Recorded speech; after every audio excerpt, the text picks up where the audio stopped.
देख रहे हैं इन डार्क राजकुमार के साथ।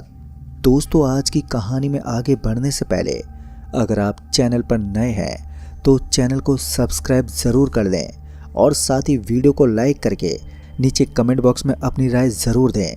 तो चलिए बढ़ते हैं आज की एक और लेटेस्ट हॉरर स्टोरी की ओर। दोस्तों, ये घटना उस रात की है जब मैं माल की डिलीवरी करके मुरैठा से सोनपुर जा रहा था। वहाँ पर मुझे एक दूसरे क्लाइंट से मिलना था जो मुझे एक नया काम देने वाला था। पर दिक्कत ये थी कि मुझे उसका एड्रेस नहीं मालूम था, इसलिए मैंने उससे फ़ोन पर ही उसका लोकेशन मंगवा लिया। फ़ोन पर लोकेशन आने के बाद जब मैंने लोकेशन की ओर बढ़ना शुरू किया तो मैंने नोटिस किया कि ये तो वही जगह है जहाँ पर अक्सर ट्रक ड्राइवर आने से कतराते हैं। खासकर रात में ये कोई आम रास्ता नहीं होता था। सोनपुर के इस रास्ते पर एक पुलिया पड़ता था जिसे हॉन्टेड माना जाता था। ड्राइवर्स का मानना था कि यहाँ पर किसी की आत्मा भटकती है और वो हर गुजरने वाले यात्रियों को तंग करती है। यहाँ तक कि कितनों की जान भी जा चुकी है इस पुलिया पर। हालांकि मैं अब तक इस पुलिया से कभी गुजरा तो नहीं था, पर यह पहली दफ़ा था जब मेरा आना इधर हुआ था। पर मुझे विश्वास तो था नहीं, मगर इसके बावजूद भी मुझे एक डर का एहसास था, क्योंकि अब तक रात हो चली थी। सूरज आसमान से गायब हो चुका था। आसमान में कालेपन के साथ साथ अब हवा में एक नमी फैल गई थी, ठंडक जो आपको अलग सी बेचैनी का एहसास कराती हो। वैसे तो मैं अकेला नहीं था, मेरे साथ मेरा खलासी विदुर वो भी मेरे साथ में था। तो ऐसे में मुझे डरने वाली भी कोई बात नहीं लग रही थी। इसलिए मैंने अपने उस क्लाइंट से मिलने का मन बना लिया और ट्रक सोनपुर के उस हाईवे की ओर ले लिया जिधर पड़ता था वो पुलिया। रास्ते भर तो वैसे कोई दिक्कत नहीं हुई, पर जैसे जैसे ट्रक उस पुलिया के करीब पहुंची तो वैसे वैसे ट्रक में कुछ अजीब सी चीज़ें होने लगी। जैसे अब इंजन में एक घरघराहट सी आवाज़ आने लगी, मानो ट्रक खराब होने वाला हो। इससे पहले मैंने कभी भी ऐसा एक्सपीरियंस नहीं किया था। खैर, ये इतनी बड़ी बात तो नहीं थी, इसलिए मैंने इस बात पर इतना ज़्यादा ध्यान नहीं दिया और ट्रक को आगे ही बढ़ाता रहा। अभी मैं ट्रक आगे ही बढ़ा रहा था कि तभी विदुर ने कहा, उस्ताद, और कितना वक्त लगेगा? रात के 2:30 बजने को हैं। विदुर की बात सुनने के बाद जब मैंने घड़ी की तरफ देखा तो सच में लगभग 2:30 बज चुके थे, यानी अब तक आधी रात से ज़्यादा हो चुकी थी। फिर जब मैंने जीपीएस देखा तो मैंने पाया कि अभी 400 मीटर की दूरी और बची है। ये दूरी उस पुलिया की थी, ना कि मेरी डेस्टिनेशन की, जिस पर मैंने विदुर को कहा भी, अभी थोड़ा और वक्त लगेगा।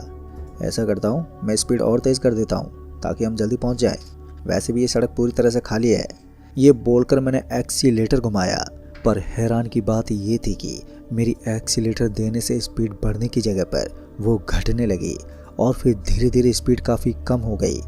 जिस पर विदुर ने बोला भी, अरे उस्ताद जी, स्पीड बढ़ानी है, घटानी नहीं है, हमें जल्दी पहुँचना है। इस पर मैंने विदुर को कहा भी कि मैं तो स्पीड बढ़ा ही रहा हूँ, पर ना जाने क्यों ये स्पीड कम हो जा रही है। अब देखते ही देखते ट्रक रुकने को आ गया था और जब ट्रक का स्टीयरिंग अपने आप ही हिलने लगा तो ये देखकर मैं हैरान रह गया। इससे पहले मैं कुछ समझ पाता कि ट्रक एक झटके के साथ ही रुक गई। अभी ट्रक रुकी ही थी कि तभी किसी ने ज़ोर से बोनट पर थपथपाया। ये आवाज़ न सिर्फ मैंने सुनी बल्कि मेरे बगल में बैठा मेरे खलासी विदुर ने भी सुनी थी। और ये बात सुनते ही हम दोनों में एक अजीब सा डर समा गया, जिस वजह से हम दोनों एक दूसरे को देखने लगे। फिर जब हमने बाहर की ओर देखा तो मैंने पाया कि बाहर सामने पुलिया है और उस पुलिया पर काफ़ी धुंध है।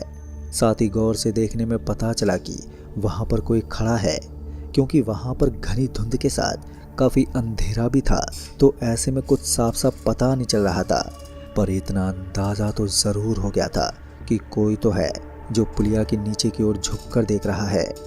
उस आदमी पर नज़र पड़ते ही विदुर ने कहा, उस्ताद, ये कौन है इतनी रात को पुलिया पर? विदुर की बात सुनने के बाद मैंने बड़े ही ध्यान से उधर देखा तो मैं कुछ तय नहीं कर पाया कि आखिर वो है कौन, आखिर वो यहाँ पर कर क्या रहा है। एक तो पहले ही ट्रक अपने आप ही बंद हो चुका था और ऊपर से ये अनजान जगह। डर तो लग ही रहा था, पर उस वक्त ट्रक से उतर करके ट्रक की जांच करने के अलावा हमारे पास कोई चारा भी नहीं था। लिहाजा मैं और विदुर ट्रक से दोनों एक साथ ही उतरे, ये देखने के लिए कि ट्रक में कौन सी खराबी आई है, आखिर ट्रक बंद क्यों हो गया है। जहां मैं ट्रक से उतरते ही ट्रक के बोनट की तरफ बढ़ गया तो वहीं दूसरी तरफ विदुर उतरने के बाद वो सीधा उस आदमी की तरफ बढ़ा जो पुलिया के किनारे खड़ा हुआ नजर आ रहा था और उस पर चिल्लाते बोला, अरे कौन हो भाई साहब, इतनी रात को यहाँ पर क्या कर रहे हो। हालांकि विदुर को ये नहीं करना चाहिए था। इससे पहले मैं विदुर को रोक पाता कि विदुर उसके करीब जा पहुंचा। अभी मैं यही सोच रहा था कि अब क्या होगा कि तभी विदुर बोला, अरे उस्ताद, हम तो खामखा घबरा रहे थे, यहाँ तो कोई है ही नहीं। यहाँ तो सिर्फ एक बोर्ड लगा हुआ है, इस पर लिखा है सिवा ट्रांसपोर्ट। साथ ही यहाँ एक भीगी हुई कमीज बोर्ड से लटकी हुई है और इसी कमीज को देखकर हम धोखा खा गए हैं कि यहाँ पर कोई इंसान है। अब ये बोलते हुए विदुर मेरी ओर आया और फिर हम दोनों ने ट्रक की जांच करनी शुरू की।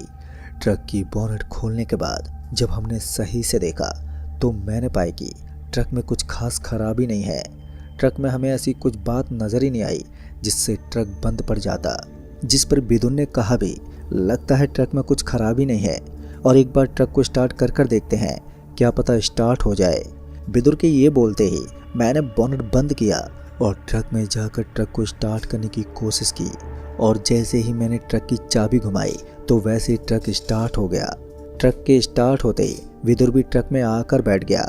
अब हम बस वहां से निकलने ही वाले थे कि तभी पुलिया पर छाया वो धुंध अचानक से और भी गहराने लगा और उस धुंध में फिर से मुझे एक आदमी दिखा, पर इस बार वो आदमी पुलिया के बीचों बीच खड़ा था। मतलब कि उसके रहते हम लोग पुलिया पार नहीं कर सकते थे, जिसकी वजह से मैंने खिड़की से अपना सर बाहर निकाला और चिल्लाते हुए बोला, अरे भाई साहब, बीचों बीच क्यों खड़े हो, मरना है क्या तुम्हें। मेरे कई बार उस आदमी पर चिल्लाने के बाद भी वो आदमी अपनी जगह से टस से मस नहीं हुआ, जिसके चलते मेरा खलासी विदुर को गुस्सा आ गया और वो गुस्से में आते हुए बोला, इस हरामखोर को मैं अभी देखता हूँ, आखिर ये है कौन और हट क्यों नहीं रहा है। ये बोलते हुए वो ट्रक से नीचे उतरा और चिल्लाते हुए उस आदमी की तरफ बढ़ा, अबे हट जा, कब से कह रहा हूँ, सुनाई नहीं देता तेरे को। मगर विदुर के कुछ दूर जाते ही वो धुंध अचानक ही और भी ज्यादा बढ़ गई। अब आलम ये था कि मुझे ना तो वो आदमी दिख रहा था और ना ही विदुर, जिसके चलते मुझे थोड़ी चिंता भी हो रही थी। फिर अचानक से विदुर की चीखने की आवाज आई और उस चीख से मेरा दिल बैठ गया और मैं चिल्लाते बोला, अरे विदुर क्या हुआ। मगर मेरे कई बार आवाज देने के बाद भी विदुर का कोई जवाब ही नहीं मिला और वहां पर अब बस खामोशी थी। जब अगले कुछ मिनट तक विदुर की कोई आवाज ही नहीं आई तो मैं ट्रक से नीचे उतरा और विदुर को आवाज देते हुए उसे ढूंढने लगा कि विदुर कहाँ हो तुम। पर वो कोहरा इतना घना था कि मुझे मुश्किल से 1 से 2 मीटर ही दिखाई दे रहा था। उसके बाद वही घना कोहरा। ऐसे में विदुर की खामोशी मुझे और भी चिंता में डाल रही थी। मैं अभी हर जगह विदुर को ही तलाश रहा था कि तभी अचानक से मुझे नदी में कुछ गिरने की आवाज आई। छपाक, मानो उस नदी में कोई कूदा हो। ये आवाज सुनते ही मैं पुलिया पर बने रेलिंग की तरफ बढ़ा और जब नीचे झांक कर देखा तो वहां पर सिर्फ पानी के शोर के अलावा और कुछ भी नहीं था। वहां पर बहती नदी और उसका वो तीव्र वेग ही था। अभी मुझे कुछ समझ में नहीं आ रहा था कि मैं विदुर को कहाँ ढूंढूं। आखिर विदुर कहाँ चला गया। अभी मैं इसी ख्याल में डूबा हुआ था कि तभी वहां पर एक हवा का झोंका आया, जिसके चलते वहां पर पसरा कोहरा गायब हो गया। पर उस कोहरे के चढ़ते ही मुझे एक और झटका लगा। दरअसल अब मेरा ट्रक जो पुलिया के करीब खड़ा हुआ था अब वो वहां पर नहीं था, यानी कि अब मेरा ट्रक गायब हो चुका था। दोस्तों, ये दोनों घटना मेरी समस्या से परे थी। मेरे दिल की धड़कनें एकदम से तेज हो गईं और मेरी सांसें भी उखड़ने लगी थी। देखते ही देखते मेरे पांव अपने आप ही चलने लगे, मानो कोई मुझे घसीटकर कहीं पर ले जाना चाहता हो।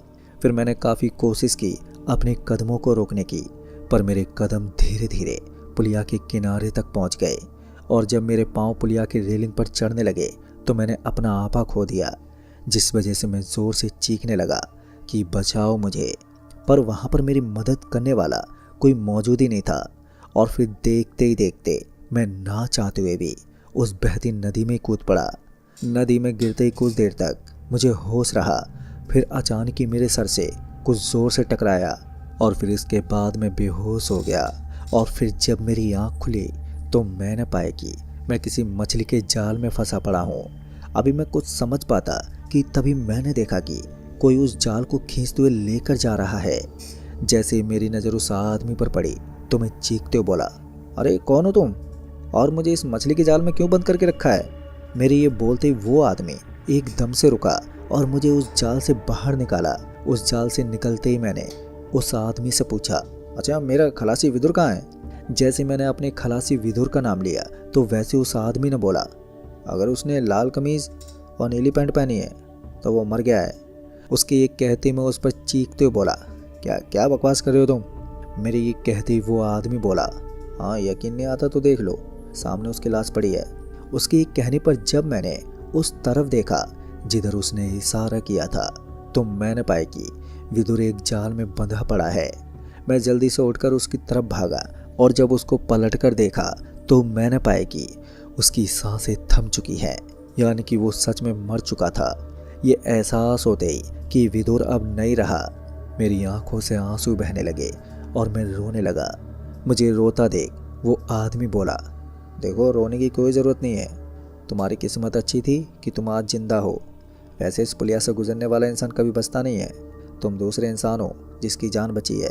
सुबह होते ही तुम यहाँ से चले जाना और फिर भूलकर भी कभी भी इस पुलिया से गुजरने की हिम्मत मत करना, खासकर रात के वक्त। उसकी बात सुनकर उस वक्त तो मेरे मुंह से कुछ भी नहीं निकला, क्योंकि मुझे विदुर के जाने का दुख हो रहा था।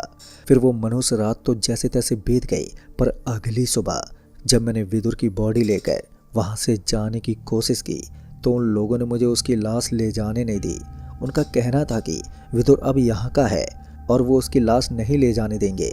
अगर मैंने उसकी लाश ले जाने की कोशिश की तो उसका बुरा अंजाम उसके परिवार और मुझको भी भोगना पड़ेगा। पर मैंने उनकी बात नहीं मानी और जिद करके मैं विदुर की लाश अपने साथ वहां से लेकर आ गया और उसके घर वालों को सौंप दिया। और यही मेरी सबसे बड़ी गलती थी, क्योंकि उस रात तो सिर्फ मैंने विदुर को खोया था, पर मैंने उन लोगों की बात न मानकर एक और बड़ी गलती कर दी थी। विदुर की लाश को उनके घर वालों को सौंपने के बाद उनके घर वालों ने विधि पूर्वक विदुर का अंतिम संस्कार कर दिया। पर उसके कुछ दिनों के बाद अचानक ही विदुर के घर वाले किसी न किसी एक्सीडेंट में मारे जाने लगे, और जब भी विदुर के घर का कोई शख्स मरता तो उसकी आत्मा रात को मेरे सपने में आती और बोलती कि तू ही गुनहगार है। और फिर ऐसे ही धीरे धीरे विदुर का पूरा परिवार खत्म हो गया, और उसके परिवार के खत्म होने के साथ मैंने भी अपना मानसिक संतुलन लगभग खो ही दिया था। मैं अक्सर रातों को अपने आप को ऐसी जगह पर पाता जहाँ कोई इंसान नहीं रहता। लोग मुझे पागल तक कहने लगे थे। मैं कब क्या कर बैठता मुझे कुछ भी कोई एहसास ही नहीं था। पर बीते वक्त के साथ चीज़ें कुछ ही सही मगर ठीक हो गईं, और अभी मैं ठीक हूँ, मगर वो दर्द आज भी मेरे सीने में चुभता है।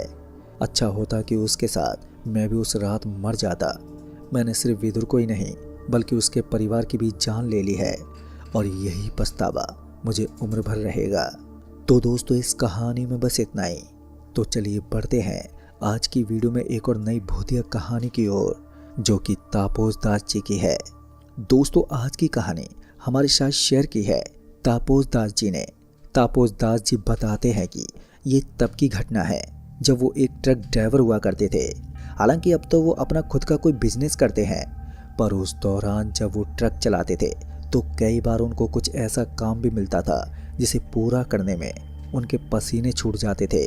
पर ऐसा ही एक किस्सा उन्होंने शेयर करते हुए बताया है कि आज से लगभग 7 साल पहले उन्हें एक क्लाइंट का कॉल आया।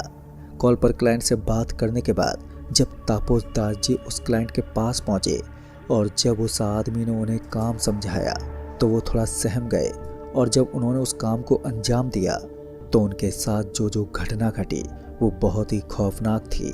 आखिर क्या था वो काम, ये जानने के लिए वीडियो में अंत तक बने रहें। तो चलिए मैं आपको सुनाता हूँ ये कहानी तापोस दास जी के नज़रिए से। दोस्तों रात के यहीं कोई 11 बज रहे होंगे जब मैं माल की डिलीवरी करके गोदाम वापस लौट रहा था। इसी बीच मेरे फ़ोन की रिंग बज उठी। जब मैंने फ़ोन की स्क्रीन की तरफ देखा तो मैंने पाया कि ये कोई अननोन नंबर है। उस टाइम मैं फ़ोन उठाना तो नहीं चाहता था, पर ना जाने क्यों मैंने वो फ़ोन उठा ही लिया। फ़ोन उठाते ही सामने से किसी मर्द ने कहा, आप तापोस दास जी बात कर रहे हैं? उसके मेरे नाम लेते ही मैंने कहा, हाँ मैं तापोस ही हूँ, कहिए। मेरे इतना कहने के बाद उस आदमी ने कहा, मेरे पास आपके लिए एक काम है, आप चंडोल घाट आ सकते हैं क्या? अब ये सुनते मैं कुछ देर सोच में पड़ गया, क्योंकि चंडोल घाट वैसे तो रास्ते में ही पड़ता था, पर मैं तो घर की तरफ लौट रहा था और ऐसे में ऊपर से मैं थका हुआ भी था, तो ऐसे में एक और नया काम लेना नहीं चाहता था। इसलिए मैंने कहा, काम क्या है, काम बताइए। मेरे पूछने पर उस आदमी ने काम तो नहीं बताया, बस इतना ही कहा कि अभी मैं आपको 2 घंटे के लिए 5,000 रुपये दे दूंगा। अगर आप काम करना चाहो तो चंडोल घाट पहुंचकर मुझसे मिलो। 5,000 की बात सुनते ही मेरा दिमाग घूम गया। वो क्या है कि जब भी पैसों की बात होती है तो विचार अपने आप ही बदल जाते हैं। उस रात भी मेरे साथ कुछ ऐसा ही हुआ और मैंने उस अनजान आदमी को हाँ कह दिया। फिर क्या था, जैसा कि मैंने कहा कि चंडोल घाट रास्ते में पड़ता था, लिहाजा मैंने अपनी ट्रक की स्पीड बढ़ाई और चंडोल घाट की तरफ बढ़ गया। फिर जब मैं चंडोल घाट पहुंचा तो मैंने पाया कि वहाँ तो कोई है ही नहीं, जिस वजह से मैंने उस नंबर पर फिर से कॉल किया जिस नंबर से कॉल आया था, पर उस नंबर पर कॉल लगा ही नहीं। और फिर कुछ सोचने के बाद कि अब मैं क्या करूं, वापस जाऊं या फिर उसका इंतज़ार करूं या फिर किसी ने मेरे साथ कोई मजाक किया है। अभी ये सब विचार मेरे मन में ही चल रहा था कि तभी उधर से कॉल आ गया। उस आदमी का फ़ोन उठाते ही मैंने कहा, अरे मैं तो चंडोल घाट पहुंच गया हूं, पर आप कहीं दिखाई नहीं दे रहे हैं। मेरे इतना कहते ही उस आदमी ने बोला कि आपको अभी RR हॉस्पिटल जाना है, वहाँ पर तुम्हें मेरा एक आदमी मिलेगा और एक शिपमेंट देगा, और वो शिपमेंट लेने के बाद तुम मुझे कॉल करना, फिर उसके बाद मैं बताऊंगा कि आगे क्या करना है।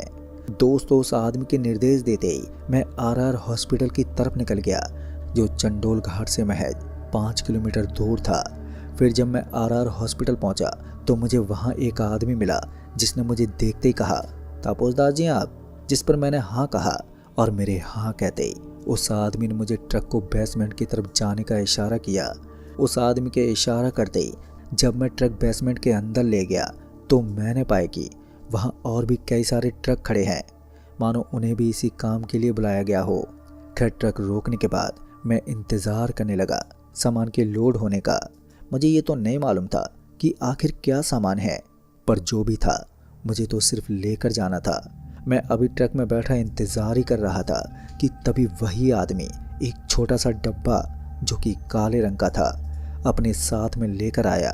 उस आदमी के हाथ में वो छोटा सा काला पैकेट देखकर मैं तो चौंक गया और ये सोचने लगा कि क्या बस यही छोटा सा डिब्बा है पैकेज के नाम पर। अभी मेरे मन में यही ख्याल आया था कि तभी उस आदमी ने मुझे ट्रक के पीछे का दरवाज़ा खोलने को कहा।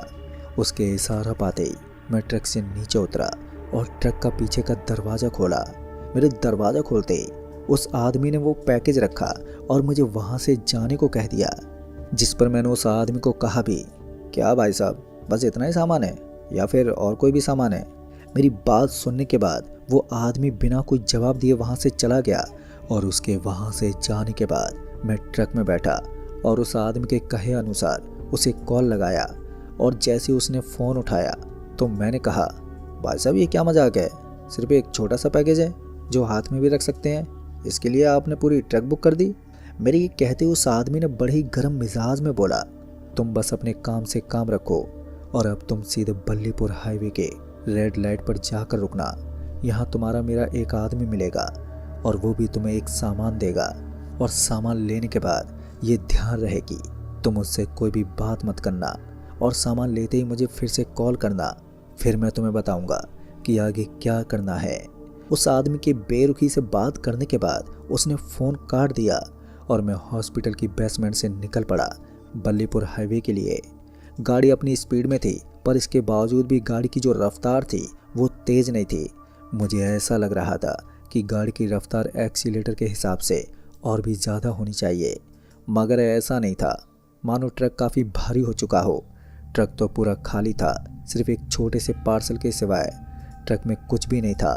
खैर, उस वक्त तो मैंने इतना गौर नहीं किया कि आखिर ये क्या माजरा है, पर जब मैं बल्लीपुर हाईवे के उस रेड लाइट पर पहुंचा जहां पर मुझे रुकना था, तो मैंने पाया कि वहां पर पहले से एक आदमी खड़ा है। मेरे ट्रक रोकते ही वो आदमी मेरी तरफ बढ़ा और एक कागज़ का टुकड़ा मेरी ओर बढ़ा दिया। जैसे मैंने वो कागज़ का टुकड़ा पकड़ा तो वैसे ही वो आदमी वहाँ से जाने लगा। और फिर इसी बीच जब मैंने उस कागज़ के टुकड़े की तरफ देखा तो मुझे बहुत ही ज़्यादा गुस्सा आ गया। दरअसल उस कागज के टुकड़े पर कुछ अजीब से गोल गोल निशान बने थे, वो भी रंग बिरंगे, मानो कि किसी बच्चे ने किसी तरह की कलाकारी की हो। अब ये देखकर मेरा तो माथा ही पिनक गया कि भला ये कौन सा काम है। एक आदमी एक छोटी सी डिब्बी ट्रक में रखता है और दूसरा एक फालतू सा कागज थमा के मेरे पास से चला जाता है। आखिर ये काम है भी या कोई मजाक है? अब ये सोचकर मेरा दिमाग गर्मा गया और मैं झुंझलाते हुए उस आदमी से बोला, अरे ओ भाई साहब, ये क्या मजाक है? मेरे इतना कहते वो आदमी रुका और मेरी तरफ पलटा। मेरी तरफ पलटते हुए उस आदमी ने बड़े अजीब अंदाज में मुझे घूरा, मानो कि वो कुछ बताना चाहता हो, पर उसने अपना मुंह नहीं खोला। कुछ देर तक मुझे घूरने के बाद वो एक झटके से वहां से चला गया। मैं तो ये भी नहीं देख पाया कि वो किस तरफ चला गया, पर अब तक मेरा दिमाग पूरी तरह से जल चुका था। तभी मैं ट्रक से नीचे उतरा, ये देखने के लिए कि उस छोटी सी डिब्बे में कोई फालतू सी चीज़ तो नहीं है। और जैसे ही मैं ट्रक के पीछे पहुंचा और दरवाज़ा खोलकर जब उस पैकेज को खोला, तो उस पैकेज के खुलते ही उसमें से काला धुआं निकलने लगा और वो धुआं मेरी नाक और मुंह में जाने लगा। अब ये देखकर मैं बुरी तरह से घबरा गया और वो डिब्बी नीचे फेंक दी, पर वो धुआं अभी भी आता ही रहा और मेरी नाक और मेरे मुंह में समाता रहा। फिर देखते ही देखते मेरी आंखों के आगे अंधेरा भी छाने लगा, यहाँ तक कि मुझे सांस लेने में भी दिक्कत होने लगी। और फिर जब वो धुआं उस डिब्बी से निकलना बंद हुआ, तब जाकर मेरी सांस में सांस आई। पर मुझे अब थोड़ा अजीब सा लगने लगा, लेकिन मेरा सर अभी भी चकराए जा रहा था। दोस्तों, इस घटना ने मुझे अंदर तक हिला दिया था। मुझे समझ में नहीं आ रहा था कि ये क्या बला थी। आखिर ये धुआं मेरे मुंह में ही क्यों गया, कहीं और क्यों नहीं।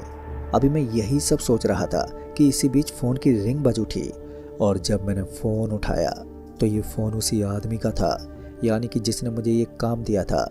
मेरे फ़ोन उठाते ही उस आदमी ने पूछा, क्या तुम बल्लीपुर रेड लाइट पर पहुंच गए? उसके ये कहते ही मैं उस पर खिसियाते हुए बोला, हाँ मैं तो कब का पहुंच गया और मैंने उस दूसरे आदमी से पैकेज भी ले लिया है। पर तुम ये बताओ कि भला ये कौन सा काम है? एक कागज़ का टुकड़ा लेना, ये काम तो तुम किसी से भी करवा सकते थे, और ऊपर से उस काली डिब्बी में काले धुएं के अलावा कुछ भी मौजूद नहीं था। आखिर तुम हो कौन और ये कौन सा काम है? मेरे ये सवाल करते ही वो आदमी एकदम से घबरा गया और फिर हकलाते हुए बोला, अरे कहीं तुम ये तो नहीं कहना चाहते कि तुमने वो काली डिब्बी खोल कर देख ली है? उसके ये कहते ही मैं बोला, हाँ मैंने खोल कर देख लिया है और उसमें से सिर्फ धुआं ही निकला था और वो सारा का सारा धुआं मेरे अंदर चला गया। मेरे ये कहते ही वो आदमी कुछ देर के लिए खामोश हो गया और फिर बोला कि तुमने बहुत बड़ी गलती कर दी है उस शिपमेंट को खोलकर। अब तुम्हारे साथ जो होगा उसके जिम्मेदार तुम ही होगे। उस आदमी के ये कहते ही मैंने फिर से तपते हुए कहा, क्या मतलब है तुम्हारा? क्या होने वाला है मेरे साथ? जिसके बाद उस आदमी ने कहा, जो कागज़ का टुकड़ा तुमने लिया है उसे एक बार देख कर पढ़ो, तुम्हें समझ में आ जाएगा कि तुम्हारे साथ आगे क्या होने वाला है। अगर जिंदा रहे तो कॉल करना। इतना बोलकर उसने फ़ोन काट दिया और उसके फ़ोन काटने के बाद मैंने उस आदमी को मन ही मन बहुत ही गंदी गंदी गालियां देना शुरू कर दिया। पर मैं कर भी क्या सकता था इसके अलावा। कुछ देर यूं ही बड़बड़ाने के बाद मैं ट्रक में बैठा और मैं अपने घर की तरफ चल पड़ा। अभी मैं घर की तरफ बढ़ ही रहा था कि तभी मैंने पाया कि मेरा पेट एकदम से बड़ा होने लगा है। फिर जब मैंने अपने पेट की ओर देखा तो मैंने पाया कि मेरा पेट अब काला हो चुका है और वो लगातार उभर ही जा रहा है। अब ये देखते ही मुझे समझ में आ गया कि हो ना हो वो आदमी सही कह रहा था कि मेरे साथ कुछ तो अजीब हो चुका है और ऐसे में मुझे कुछ तो करना था अपने बचाव के लिए। फिर कुछ और सोचने के बाद फिर से अचानक ही मुझे अपने बाबा का ख्याल आया, जो कि शमशान घाट में रहते थे। उनका ख्याल आते ही मैंने बिना कुछ सोचे समझे ट्रक शमशान की तरफ मोड़ दिया, जो कि आगे 7 किलोमीटर दूर था। ट्रक की रफ्तार फुल स्पीड में करके मैं पहुंचा उस शमशान घाट जहां मेरे बाबा बैठे हुए थे। जैसे मेरे बाबा की नज़र मुझ पर पड़ी तो वो डांटते बोले, अरे ये क्या हाल बना लिए तूने? ये किसने किया तेरे साथ? उनकी बातों से मालूम चल रहा था कि उन्हें मालूम था कि मुझे हुआ क्या है। मैंने फ़ौरन ही उन्हें सारी बात बता दी और मेरी बात सुनने के बाद उन्होंने मुझे पहले तो वो कागज़ का टुकड़ा देने को कहा जो उस आदमी ने मुझे बल्लीपुर रेड लाइट पर दिया था। बाबा की बात सुनते मैंने फ़ौरन ही वो कागज़ का टुकड़ा उन्हें थमा दिया, जिसके बाद उन्होंने मुझे वही बगल में बनी चिता पर लेटने को कहा। मैं तो जानता था कि बाबा जो करेंगे वो सही करेंगे, इसलिए मैंने उनसे इस पर कोई सवाल ही नहीं किया और चुपचाप जा कर के मैं उस चिता पर लेट गया। मेरी चिता पर लेटने के बाद बाबा ने मेरे पेट पर एक लाल रंग की शीशी रखी। शीशी रखने के बाद उन्होंने कुछ मंत्रों का उच्चारण किया और फिर इसके बाद मेरे पेट में एक अजीब सा कुछ होने लगा और साथ ही बहुत तेज़ दर्द भी। उस तेज़ दर्द के साथ वो सारा का सारा काला धुआं अपने आप ही उस शीशी के अंदर जाने लगा और फिर कुछ देर में मैं बेहोश हो गया। और फिर जब मुझे होश आया तो बाबा ने मुझे वो लाल शीशी दी जो उन्होंने मेरे पेट पर रखी थी। और शीशी देने के बाद उन्होंने मुझसे कहा कि इसे जल्दी से जल्दी शमशान घाट के दक्षिण दिशा में गाड़ दो और फिर वहीं से सीधे अपने घर चले जाना और फिर भूल से भी इस शमशान घाट में मत लौटना, चाहे कुछ भी हो जाए। बाबा की ये कहती ठीक वैसा ही किया मैंने। वो शीशी मैंने उस शमशान घाट के दक्षिण दिशा में जाकर गाड़ दी और फिर वहाँ से मैं सीधे चला आया अपने घर। दोस्तों, इस घटना के बाद सब कुछ नॉर्मल होने लगा, पर मेरी तबीयत अब अगले कुछ दिनों तक खराब ही रही। पर धीरे धीरे मैं ठीक हो गया। पर आज भी मैं वो घटना नहीं भूल पाता कि आखिर वो कौन था और वो मुझसे कौन सा काम करवाना चाहता था। अगर उस रात मुझे बाबा का ख्याल नहीं आया होता तो शायद कुछ और ही बन गया होता। पर क्या, इसका जवाब मुझे कुछ भी नहीं मालूम है। तो दोस्तों, इस कहानी में बस इतना ही। आपको ये कहानी पसंद आई हो तो वीडियो को लाइक शेयर कमेंट जरूर कर दें। तो मैं आपका दोस्त राजकुमार जल्द ही मिलूंगा ऐसी एक और डरावनी भूतिया घटना के साथ। तब तक के लिए बाय एंड टेक केयर।